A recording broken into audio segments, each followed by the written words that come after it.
Hello students, how are you all? Today we will discuss the topic of class 10th, chapter 6, and chapter name is the life processes. This is the fifth part of this chapter, and you can check further 1, 2, 3, and 4. Yani first 4 part you can check in the videos. So today in part 5 we will discuss the transportation in animals in human being. Also it is represented by Mr. Amit Bangar by Bright Future Academy. So students, we will discuss this life processes transportation in human. Students, as we have discussed in earlier videos that there are some processes which are necessary for human or other organisms to survive, just like nutrition, excretion, transportation is also one of that processes. So in transportation in human being, what is meant by transportation? Transportation mean in human transportation of oxygen, nutrients, hormones, and other substance to tissue, carbon dioxide to lungs, and the waste product to kidneys is carried out by the well defined circulatory system. It means that transportation is done by the circulatory system in human being. Human beings में circulatory system से हमारा transportation किया जाएगा. So process of taking food, oxygen waste and other substance to other their desired location is known as transportation. This is the definition of transportation. Process of taking food, oxygen waste and other substance to their desired location. The heart is the main organ which pump blood to transport these all substances. इन सभी substances को students transport करने के लिए heart है जो main काम करता है. इसको हम पंपिंग ऑर्गन भी बोलते हैं. Students, blood is the connecting tissue. Blood is the connecting tissue which connect all parts of body. Of आएगा students, all parts of body with each other by transporting blood and other desired substance to them. तो जितनी भी हमारी substance की ज़रूरत जहाँ पे भी होती है उसको ट्रांसपोर्ट करने के लिए ब्लड हमारा हेल्प करता है. और blood is known as connective tissue. तो इसको कनेक्टिव टिश्यू भी बोल सकते हैं स्टूडेंट्स. ऐसा हम लोगों ने 9th क्लास में पढ़ा था ब्लड के बारे में, कनेक्टिव टिश्यू के बारे में. So next, components of circulatory system. Components क्या क्या आते हैं students? First one is the heart. Second one heart. Heart have two parts, atrium and ventricle. Atrium and ventricles. Students, next one is blood. These are the parts or components of circulatory system. Blood have plasma and blood cells. Blood have plasma and blood cells. Third one is blood vessels. Blood vessels are of three types. First one is arteries, second one is veins, and third one is capillaries. So students, we will discuss these all one by one. Components of circulatory system, because circulatory system helps in transportation in human being. So students, next one is the heart. About the heart we will discuss here. Heart have four chambered. Human being have four chambered heart, students. Human being have four chambered heart. So we will discuss it here. This is the left atrium. This is the left atrium, and this is the left ventricle. This is the right atrium, and this is the right ventricle. These are the four parts of the heart. These are the four main parts of the heart. So we can say that heart have two parts, left side and right side. Left side and right side. In left side, upper portion is known as atrium. In right side, upper portion is known as atrium. Auricle also. Atrium is called as auricle. Auricle. Auricle. Okay students, auricle also. Next one is lower portion. Lower portion is known as ventricle. Lower portion is known as ventricle. Ventricle, left side left ventricle, and right side right ventricle. Okay students, left side left ventricle, right side right ventricle. Here it is shown in front. Front से अगर हम इसको देखते हैं तो हमें ये left portion और ये राइट पोर्शन हमें, ठीक है. ओके स्टूडेंट्स, जब हम इसको सामने से देखते हैं, इसको अपने हार्ट के पास लगा के देखना, इसको अपनी चेस्ट पे लगा के देखना, तो हम देखेंगे कि this is the left side and this is the right side of the heart. Okay students, so next one is in human transportation of oxygen, nutrients, hormones and other substances. We have discussed this. Human being के अंदर ये transportation जो होगा circulatory system से किया जाएगा. Circulatory system में जो फर्स्ट पार्ट आ रहा है that is the heart. Heart have four chambered. as I had told you. Two atrium in upper part, two atrium in upper part, जिनको हम बोलते हैं upper left atrium and right atrium. Atrium have thin wall. Atrium have thin wall. इसके अंदर thin wall होती है left atrium and right atrium के अंदर. Next then two ventricles in lower part. Lower part में जो होंगे उनको वेंट्रिकल्स बोलते हैं. वेंट्रिकल्स की जो वाल होती है, दीवार जो होती है वो थिक होती है, ये मोटी होती है स्टूडेंट्स. यहाँ से ये वाली जो होती है ये मोटी होती है. ओके स्टूडेंट्स, वेंट्रिकल्स की जो वाल होती है that is thick wall. Ventricle is also two left ventricle and right ventricle. This is the left ventricle, this is the right ventricle. Okay students, so this is the right ventricle. Okay, next one is blood. We have discussed about the heart. अभी इसका जो function आएगा students, heart का जो function आएगा वो हम आगे वाली स्लाइड्स में करेंगे, पहले यहीं तक है. Next one is blood. Blood have plasma, blood have plasma and blood cells as we have told it. Blood cells are RBCs. these are the blood part. RBCs, red blood cells, platelets, white blood cells, plasma and blood vessels. So students, next, plasma is a fluid. Plasma is a fluid which transport food, carbon dioxide and nitrogenous waste. It means that these all will mixed in the plasma and plasma will help to transport these. Next one is blood cell. Blood cell, first one is erythrocytes. Erythrocytes, this is its scientific name. Students, RBCs का दूसरा name आ जाता है erythrocytes होता है, ध्यान रखना इसको, note down करते हैं ना स्टूडेंट्स. आरबीसीज बोलते हैं इनको, रेड ब्लड सेल्स बोलते हैं. इनकी जो शेप होती है बाइकनकेव डिश शेप होती है and they carry oxygen. Okay students, red colour due to haemoglobin. Students, जो आरबीसीज होती हैं उनका रेड कलर हीमोग्लोबिन की प्रेजेंस की वजह से होता है. Haemoglobin is a red pigment. Haemoglobin is a red pigment which have high affinity of oxygen. Next one is leukocytes. Next one is leukocyte और WBC, वाइट ब्लड सेल्स भी बोलते हैं स्टूडेंट्स इनको. Leukocytes, WBC, white blood sales. Larger than RBCs, ये RBCs से बड़ी होती हैं. प्रोवाइड इम्यूनिटी, ये हमारी इम्यूनिटी को स्ट्रॉन्ग बनाती हैं students. These are the fighting agents of the body because they fight against the disease जो आता है, बैक्टीरिया जो आता है उसको किल करने में हमारी हेल्प करते हैं. Next third one is blood platelets. Blood platelets, जो प्लेटलेट्स होते हैं स्टूडेंट्स, उनका वर्क क्या होता है, help in clotting of the blood. Students, अगर हमें कहीं पे चोट लग जाती है तो वहाँ से वाउंड बनना स्टार्ट हो जाता है, वहाँ पे हमारा खून जमना स्टार्ट हो जाता है स्टूडेंट्स. अगर वो खून नहीं जमेगा, क्लॉटिंग नहीं होगी, तो स्टूडेंट्स हमारा ब्लड प्रेशर, जो हमारा हार्ट है वो प्रेशराइज करता रहेगा ब्लड को, और हमारा जो पूरे का पूरा ब्लड है वो हमारी बॉडी से बाहर निकल जाएगा. और ब्लड प्रेशर कम होने की वजह से हमारी बॉडी फंक्शंस भी नहीं हो पाएंगे अच्छे से. तो इसलिए ब्लड में अगर हमें कहीं पे भी चोट लगती है तो उसके ऊपर क्लॉटिंग होना नेसेसरी है, जरूरी है. It must be clotting there. तो जो प्लेटलेट्स होती हैं वो क्लॉटिंग करने में हेल्प करती हैं. क्लॉटिंग करने से जो हमारा ब्लड है, एक्स्ट्रा ब्लड फ्लो नहीं हो पाता और हमारा ब्लड फ्लो रुक जाता है. So next one is students blood vessels. Blood vessels 3 होती हैं students, arteries, veins and capillaries. Students, first one हम आर्टरीज के बारे में बात करते हैं. दीज आर द आर्टरीज, ये शो कर रखें स्टूडेंट्स डायग्राम में. These are the arteries, they carry blood. Capillaries which connect, capillaries are these which connect arteries and veins. Veins जो होती हैं ब्लड को बाहर लेके जाती हैं स्टूडेंट्स बॉडी के अंदर. वेन्स जो होती हैं हमारे डीऑक्सीनेटेड ब्लड को लेके आती हैं, और आर्टरीज जो होती हैं स्टूडेंट्स वो हमारी ऑक्सीनेटेड ब्लड को लेके आती है, एक्सेप्ट पल्मोनरी दोनों में एक्सेप्शन रहेगा students. Okay, so capillary connect arteries and veins. Capillaries connect arteries and veins. So students, first one हम आर्टरीज के बारे में डिस्कस करते हैं. Arteries have thick and elastic walls. These arteries have thick and elastic walls. क्यों होती है students? क्योंकि आर्टरीज को हाई प्रेशर पे ब्लड लेके जाना होता है, इसलिए इलास्टिक होती हैं और थिक भी होती हैं. हालांकि इनकी जो मोटाई होती है वो बहुत पतली होती है स्टूडेंट्स, अंदर हमारी स्किन के अंदर गहराई में मिलती हैं, रेड कलर की. Carry oxygenated accept pulmonary artery. Pulmonary artery को छोड़ के बाकी सारी ऑक्सीजनेटेड ब्लड को लेके जाती हैं from heart toward organs of the body. Heart से ऑर्गन्स की तरफ. Students, carry oxygenated blood from heart towards organ of the body.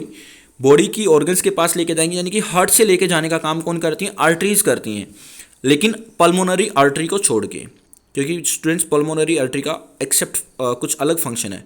Generally of red colour, generally red colour की होती हैं। वेन्स होती हैं स्टूडेंट्स, नेक्स्ट वेन्स होती हैं thin and non elastic walls, क्योंकि स्टूडेंट्स इनमें प्रेशर तो होता ही नहीं, उसमें तो हमारा ब्लड प्रेशर जाता था, क्योंकि हमारा ब्लड हमारे हार्ट से लेकर के जाते थे ये आर्टरीज, लेकिन वेन्स तो ब्लड को लेके आती हैं, तो इसलिए इसकी थिन वाल होती हैं और इनमें प्रेशर कम होने की वजह से नॉन इलास्टिक होती हैं।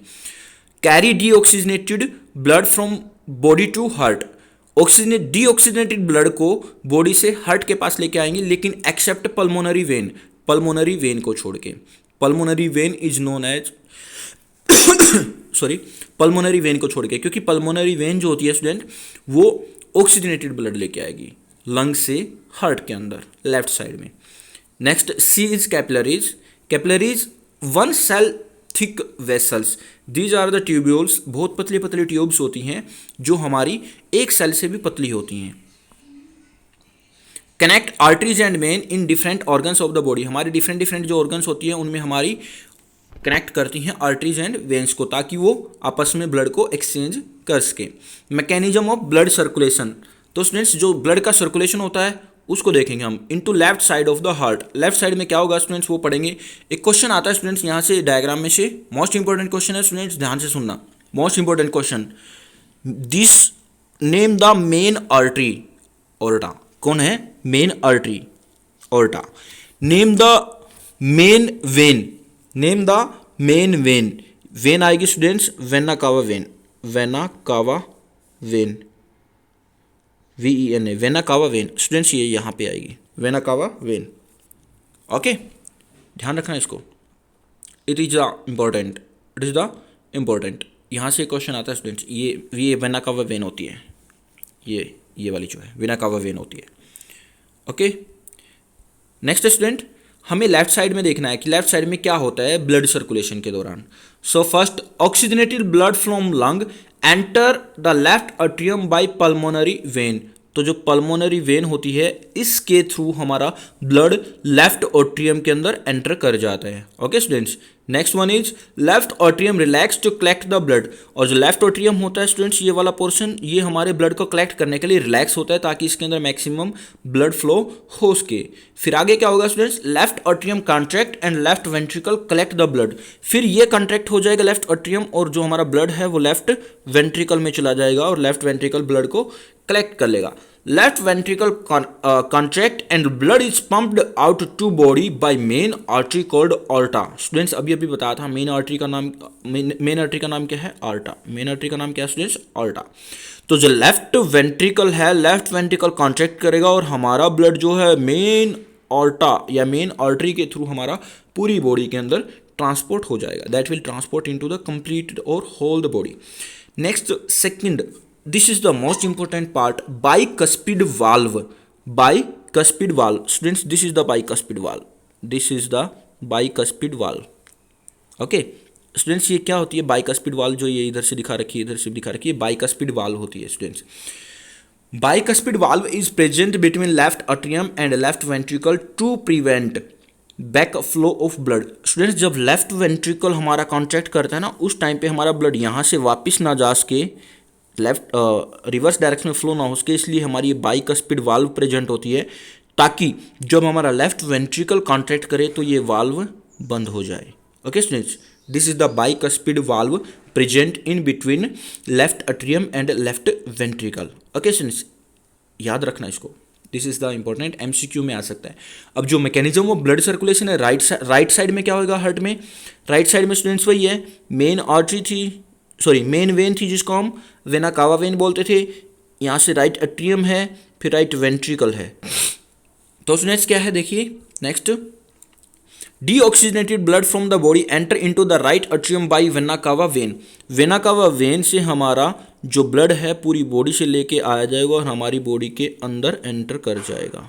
Okay students, next one is right atrium relax, right atrium relax करता है ताकि हमारा ब्लड जो है हमारे हार्ट के अंदर एंटर कर सके to collect the blood. Right atrium contract and right ventricle collect the blood, फिर ये राइट अट्रियम था स्टूडेंट्स वो कॉन्ट्रैक्ट करेगा और हमारा ब्लड जो था वो राइट वेंट्रिकल के अंदर चला जाएगा, right ventricle will collect the blood. Right ventricle contract and the blood is pumped to lungs by pulmonary artery, तो जब हमारे राइट वेंट्रिकल कॉन्ट्रैक्ट करेगा तो उस टाइम पे हमारा ब्लड जो है फ्लो कर जाएगा through there and through there in the pulmonary through the pulmonary artery into the lungs. Pulmonary artery जो है लंग्स के पास जाती है, लंग्स में हमारा जो ब्लड है ऑक्सीजन को कैरी कर लेता है, ऑक्सीजन ले लेता है। Students next is tricuspid valve is present between right atrium and right ventricle to prevent back flow of the blood. जैसा कि हमारी लेफ्ट साइड में लेफ्ट अट्रियम और लेफ्ट वेंट्रिकल के बीच में बाइकस्पिड वाल्व थी, वैसे ही राइट अट्रियम और राइट वेंट्रिकल के बीच में भी हमारे पास एक वाल्व प्रेजेंट है। This is known as the tricuspid valve, क्योंकि इसके अंदर 3 दरवाजे होते हैं वो बंद होते हैं, इसलिए इसको ट्राइकस्पिड वाल्व बोलते हैं। ठीक है students. So and one is there is one also most important part, this is, आगे हम इसको डिस्कस करेंगे, ये वाला जो पोर्शन होता है ये वाला, इस दिस इज द वाल WALL वाल बोलेंगे स्टूडेंट्स, वो वाल्व थी, ये वाल है, वॉल मतलब दीवार। This is the wall present between the left side and right side of the heart. Left ventricle and right ventricle और left side of the heart is separated by right side of the heart by a wall. This wall is known as septum, SEPTUM, septum. Students इसके बारे में हम आगे discuss करेंगे। यहाँ पे मेरे को याद आ गया था इसलिए मैं आपको बता रहा हूँ, ये दे दिया इसने। यहाँ पे students intermixing of oxygenated and deoxygenated blood is prevented by a wall, septum बोलेंगे इस वाल को, between the left and right heart. लेफ्ट और राइट हार्ट के बीच में जो प्रेजेंट है ये वाल, इस वाल को हम क्या बोलते हैं, सेप्टम। ये क्या करती है, हमारा ऑक्सीजनेटेड और डीऑक्सीजनेटेड ब्लड आपस में मिक्स ना हो सके, उसको मिक्स होने से रोकती है। Okay students, this is the important note कर लेना स्टूडेंट्स इसको जरूर। Next is double circulation. Double circulation क्या होता है स्टूडेंट्स, कि हमारे हार्ट में से ब्लड 2 टाइम्स फ्लो करते हैं, 2 टाइम्स फ्लो करते हैं। ओके स्टूडेंट्स, जैसे सबसे पहले वेना कावा वेना, स्टूडेंट्स ये बॉडी है, पूरी बॉडी में से वेना कावा वेन के थ्रू हमारा राइट ऑरिकल में या फिर राइट अट्रियम में हमारा ब्लड आता है, उसके बाद में राइट वेंट्रिकल में आता है, फिर राइट वेंट्रिकल से हमारा पल्मोनरी आर्टरी से लंग्स में चला जाता है। स्टूडेंट्स वैसे तो है आर्टरी हमारी ऑक्सीजनेटेड ब्लड को लेके जाती है, लेकिन एक्सेप्ट पल्मोनरी आर्टरी, क्योंकि पल्मोनरी आर्टरी जो है लंग्स के पास लेके जाती है डीऑक्सीजनेटेड ब्लड। फिर स्टूडेंट्स लंग्स में कैपिलरीज होती हैं, these are the small tubes which are capillaries.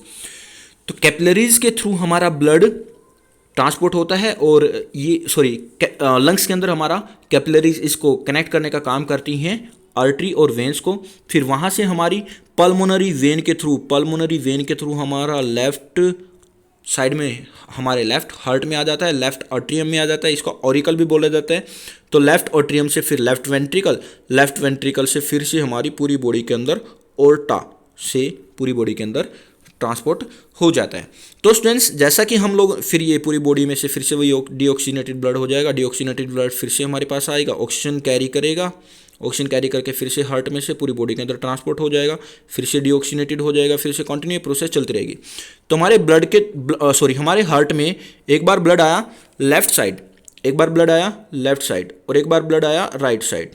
तो हमारे हार्ट में से पूरा एक चक्कर करने में, देखिए अगर हम यहाँ से बात करते हैं तो हमारा पूरा 1 टाइम फ्लो हो गया हमारे हार्ट में से, फिर बॉडी में से आया, फिर लंग्स में से, फिर से देखिए यहाँ तक आने में, तो पूरा 2 टाइम्स फ्लो किया ना, 1 time there 1 time from there, so 2 times flow करता है, इसलिए इसको डबल सर्कुलेशन बोलते हैं। क्या बोलते हैं students, double circulation.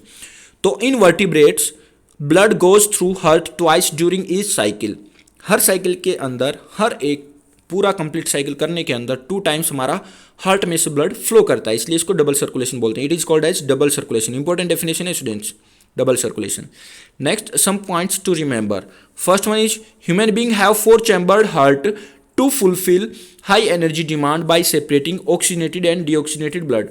Students human being के अंदर 4 चैम्बर हार्ट होता है ताकि हमारी ऑक्सीजनेटेड और डीऑक्सीजनेटेड ब्लड को सेपरेट रखा जा सके, क्योंकि हमारी बॉडी की जो डिमांड होती है वो एनर्जी डिमांड ज़्यादा होती है उसके लिए। Amphibian and many reptiles have 3 chambered heart. Amphibian के अंदर 3 चैम्बर्ड हार्ट होता है स्टूडेंट्स, ये पॉइंट्स आपको रिमेंबर करने एमसीक्यूज में आ सकते हैं। लेकिन क्रोकोडाइल इज अ रेप्टाइल, हालांकि रेप्टाइल्स के अंदर 3 चैम्बर्ड हार्ट होता है, लेकिन क्रोकोडाइल भी रेप्टाइल है but have 4 chambered heart. Crocodile के अंदर 4 चैम्बर्ड हार्ट होता है। Next fish have 2 chambered heart and blood is pumped to gills is oxygenated there and pass directly to rest of the body. Students जो fish के अंदर होता है वो 2 चैम्बर्ड हार्ट होता है, क्योंकि उनके अंदर हमारा डायरेक्टली ब्लड ट्रांसपोर्ट हो जाता है बॉडी के अंदर। ओके स्टूडेंट्स, ऑक्सीजन लेकर के। और ऑक्सीजन जो की जाती है गिल से डिफ्यूजन प्रोसेस से जाती है। Next one is blood pressure. Students, the force, first point है the force that blood exert against the wall of the vessel. हमारी जो वेसल्स होती है, ब्लड वेसल्स होती हैं, उनके अगेंस्ट जो हमारा फोर्स एक्सर्ट किया जाता है ब्लड से, that is known as pressure. The force that blood exert against the wall of the vessels is known as blood pressure. Blood pressure is more in arteries than veins. Veins में कम होता है, arteries में ज़्यादा होता है। MCQs questions के बनने के चांसेस होते हैं स्टूडेंट्स यहाँ से। The force that blood exert against the wall of the vessel, ये तो आ गया स्टूडेंट्स। सिस्टोलिक प्रेशर और डायस्टोलिक प्रेशर टू टाइप्स का होता है स्टूडेंट्स। ये सिस्टोलिक प्रेशर को पढ़ लेते हैं हम। The pressure of the blood inside arteries during ventricle contraction, जब वेंट्रिकल कॉन्ट्रैक्ट करता है स्टूडेंट्स उस टाइम पे जो ब्लड प्रेशर होता है that is known as systolic blood pressure. The pressure of the blood inside arteries during ventricle contraction, ventricle contract करता है तो उस टाइम पे जो हमारा ब्लड प्रेशर होता है उसको सिस्टोलिक ब्लड प्रेशर बोलते हैं। And it is normally 120 mm of Hg, 120 mm of Hg। जो मरकरी का 120 mm होता है स्टूडेंट्स वो हमारा सिस्टोलिक प्रेशर होता है। Diastolic pressure, the pressure of the blood inside arteries during ventricle relaxation, जब हमारा वेंट्रिकल रिलैक्स करता है उस टाइम पे जो ब्लड प्रेशर होता है उसको हम डायस्टोलिक प्रेशर बोलते हैं स्टूडेंट्स। और it is normally 80 mm of Hg, यानी कि हम स्टूडेंट्स कह सकते हैं मैक्सिमम यानी कि सिस्टोलिक होना चाहिए 120 mm और मिनिमम यानी कि डायस्टोलिक होना चाहिए 80 mm of Hg students. Okay, this is the range of the blood pressure. Next is sphygmomanometer, sphygmomanometer. Sphygmomanometer क्या होता है स्टूडेंट्स? ये आप लोगों ने डिवाइस देख रखा होगा, डॉक्टर्स जो चेक करते हैं हमारे ब्लड प्रेशर के लिए, तो ये डिवाइस की यूज़ की जाती है डॉक्टर्स के द्वारा जो हमारे ब्लड प्रेशर को चेक करने के लिए आती है। Instrument which measure blood pressure is known as sphygmomanometer, इसको स्फाइगमो मैनोमीटर बोलते हैं students. Okay, next is lymph. देखो स्टूडेंट्स, ये अभी तक हम लोगों ने पढ़ा था ब्लड सर्कुलेटरी सिस्टम के बारे में। नेक्स्ट लिम्फ, इसको दूसरा नाम क्या है? टिश्यू फ्लूइड भी बोलते हैं। क्या बोलते हैं? Tissue fluid. लिम्फ का दूसरा नाम क्या है? Tissue fluid. जैसे स्टूडेंट्स हमारे पास प्लाज्मा थी वैसा ही ये भी एक टिश्यू है, सॉरी फ्लूइड है, sorry. Some amount of plasma proteins and blood cells escape into intercellular space in tissue through pores of the capillaries is formed lymph। Student जो कैपिलरीज के अंदर से थोड़ा बहुत हमारा प्लाज्मा प्रोटीन्स और ब्लड सेल्स जो होती हैं हमारे जो स्पेस होता है ना टिश्यूज़ के बीच में उसमें आ जाती है, उसको लिम्फ बोलते हैं। उसको टिश्यू फ्लूइड भी इसलिए बोला जाता है क्योंकि टिश्यू के अंदर ये फ्लूइड प्रेजेंट हो जाता है, टिश्यू के अंदर जो स्पेस होता है। Similar to plasma but colourless and have less protein. वैसे तो प्लाज्मा की तरह होता है स्टूडेंट्स ये, लेकिन इसमें कलर नहीं होता, यानी कि lymph is colourless fluid and have less protein than plasma. Plasma से इसमें कम प्रोटीन होता है। Carry digested and absorbed fat from intestine and drain excess fluid from extra cellular space back into the blood. अगर हमारे blood के अंदर कभी भी फ्लूइड की कमी हो जाती है तो ये फ्लूइड हमारे ब्लड के अंदर भी वापस आ जाता है स्पेस से। Okay students, this is the lymph. So students, अगर आपको वीडियो अच्छी लगे तो लाइक एंड शेयर जरूर करना। आपकी कोई भी क्वेरीज आती हैं सो स्टूडेंट्स आप मेरे को कॉल या व्हाट्सएप कर सकते हो। My mobile number is 8053069044। आपको वीडियो अच्छी लगे तो लाइक और शेयर जरूर करना स्टूडेंट्स, और अपने फ्रेंड्स को भी बोलना और चैनल को सब्सक्राइब करना। आगे आपको फर्दर वीडियोस मिलती रहेंगी, इसलिए thanks for watching students. Have a nice day, all the very best for your exams and for your preparation students. Take care, bye bye.